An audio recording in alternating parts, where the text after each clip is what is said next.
기온이 오르고 햇빛이 강해진 이맘때 피부 건강에 각별히 신경을 써야 되는데요. 피부에 하얀 반점이 생기는 그런 백반증이라는 질환을 들어보셨나요?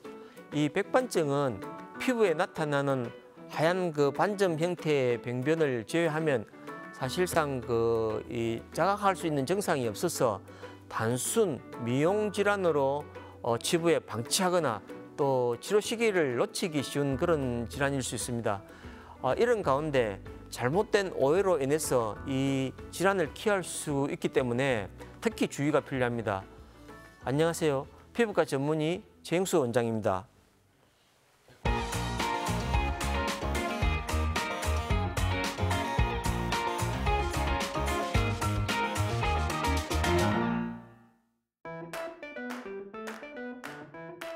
피부에 있는 이 멜라닌 색소의 결핍으로 인해서 이 여러 가지 크기 및 형태의 이런 백색 반점들이 피부에 나타나는 그런 후천성 탈색소 질환입니다. 전 세계적으로 보면은 인구의 약 0.5에서 2% 정도가 겪을 정도로 비교적 흔한 피부 질환입니다. 인종이나 지역에 따른 그런 발병 빈도에서 큰 차이는 없다고 보고 있습니다. 이 발생 연령은 다양하지만은 보통 20세 전에 발생하는 경우가 백반증 환자의 50% 정도로 이럴 정도로 조금 젊은 층에 잘 생기고 있습니다.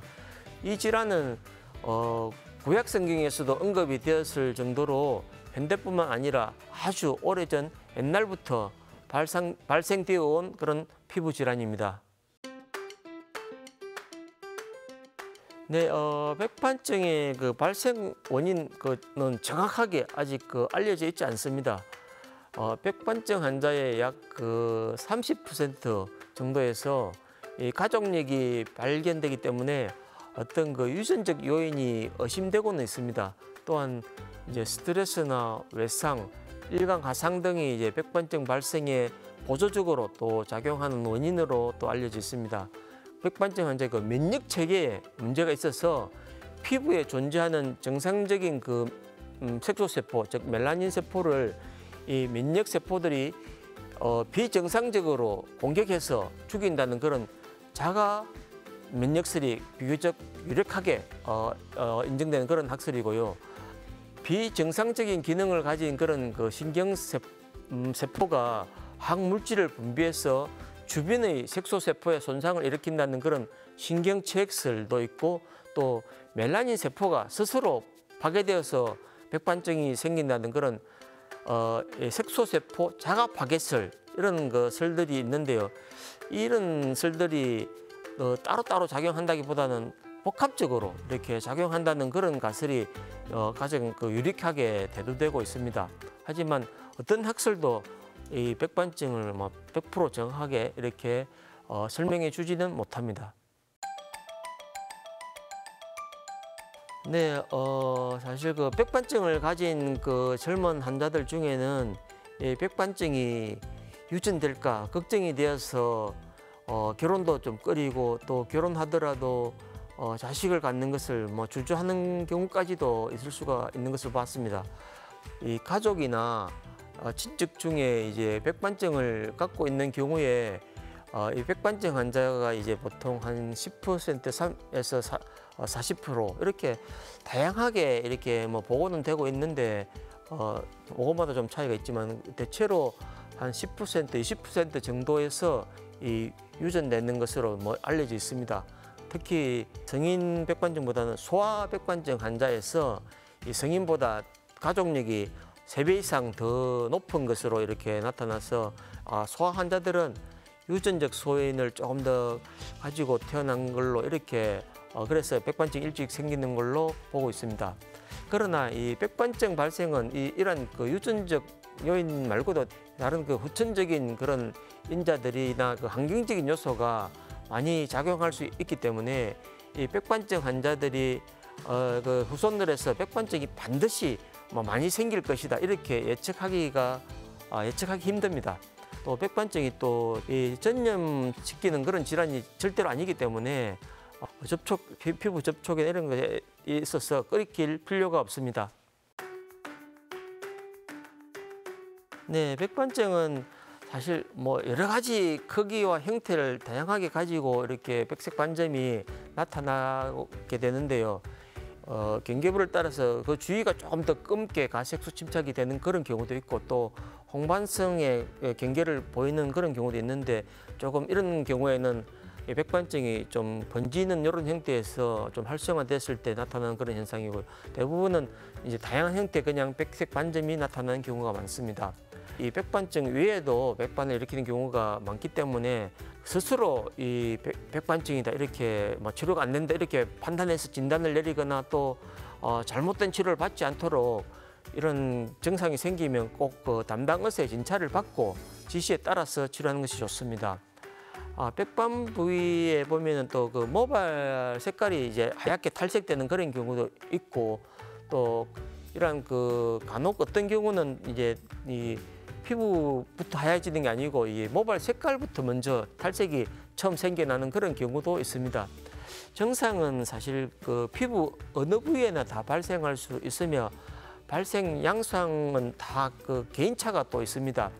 손발이나 무릎, 팔꿈치 등에 이제 뼈가 튀어나와 있는 그런 부딪히는 부위나 또 눈 주위, 입 주위 이런 부위에 구멍이 있는 그런 주위에 잘 생길 수가 있습니다.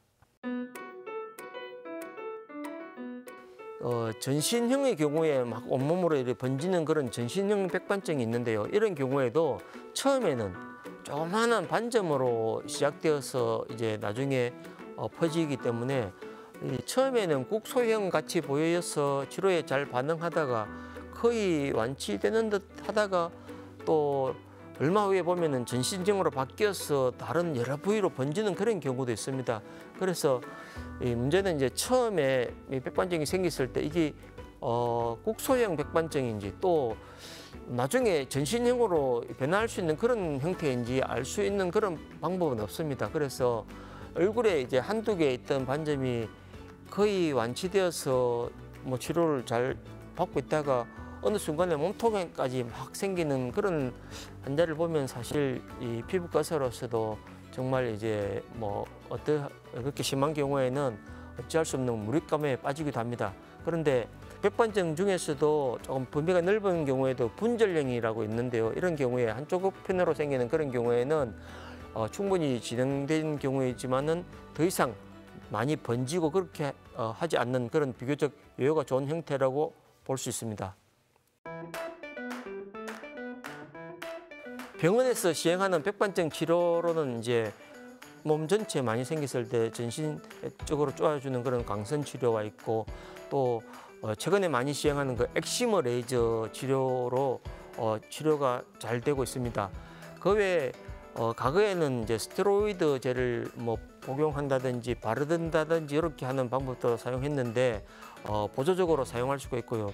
그 외에 최근에 많이 사용하는 또 수술적인 방법으로 흡입 표피 이식술과 또 모내기 하듯이 이 정상적인 피부를 미니 펀치를 이용해서 떼내어서 백반증 그 부위에 모내기 하듯이 심는 그런 SST라는 미니 펀치술을 이용한 그런 피부 모내기 이식술 이런 방법들이 수술요법으로 사용되고 있습니다. 사실 이러한 치료법 중에 어떤 것을 선택할지는 이 환자의 상태에 따라서 또 병의 정도와 이런 거에 따라서 다 다를 수가 있기 때문에 병원에 내원해서 적절하게 상담 후에 가장 적절한 치료를 받는 것이 좋겠습니다. 성인 그 백반증 환자들의 그 일부에서 그 심한 그 정신적인 스트레스가 백반증의 원인일 것 같다고 이렇게 얘기하고 있습니다. 이 스트레스가 백반증을 유발하기도 하지만은 백반증이 생긴 그 스트레스가 또 백반증을 악화시킬 수가 있기 때문에 너무 백반증에 대한 스트레스를 받지 않고 백반증을 대수롭지 않게 생각하면서 좀 느긋하게 이렇게 치료하는 그런 성격을 가진 분들이 오히려 더 치료가 잘 되니까 이런 그 스트레스를 너무 받지 않고 꾸준히 치료하는 것이 좋겠습니다.